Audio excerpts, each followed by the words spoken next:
continue to reflect on the pandemic. Today marks a year from when some local restaurant owners chose to close their doors. Thanks for joining us here at 5:30. I'm Rob Desir. And I'm Julie Bragg. Our Jake Burns spoke with some of those business owners today about their decisions and the changes they've had to make over this last year. He joins us now live. Jake?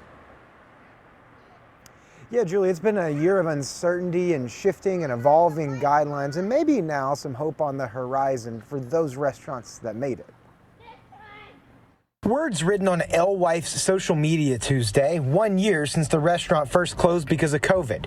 Resilient, flexible, creative, and especially grateful. We found our way together. Chef owner Lee Gregory says those thoughts intended for the staff and customers who helped them get through this year of constant change. We have people back in the restaurant a little bit more. I certainly found myself like, holy moly, how we get through that? Weird pop-up after pop-up, stuff that was out of the box, things that we were just doing that was any harebrained idea to drum up excitement and to make it, let's call it a challenge for ourselves. While creativity helped keep the days fresh, Gregory says the anxiety of figuring out if those changes are even safe was a constant. We're putting people's literally lives in danger by asking them to do certain things, and like maybe we need to take a step back and figure out if this is the right thing or not. Not every business was able to adapt and keep the doors open. We were actually working on a plumbing issue that morning, and that's when kind of the world woke up to everything. And Jake Crocker owned 2 businesses on Main Street,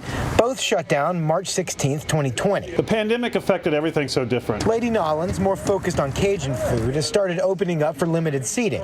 Sullivan's, a more traditional bar setting, is closed for good. Bars are social centers. Social centers didn't work in the time of social distancing, and it still doesn't work. As far as a bounce back for the restaurant industry, once things settle back closer to normal, both men say they've noticed a good sign over the past year.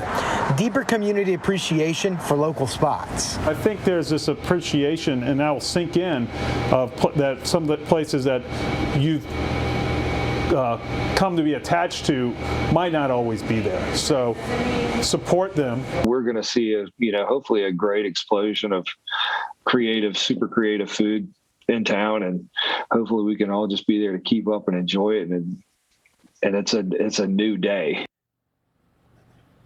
Both men say they hope people don't expect things to go back to 100% normal anytime soon, and they are preaching patience like so many. Working for you in Richmond, Jake Burns, CBS 6 News.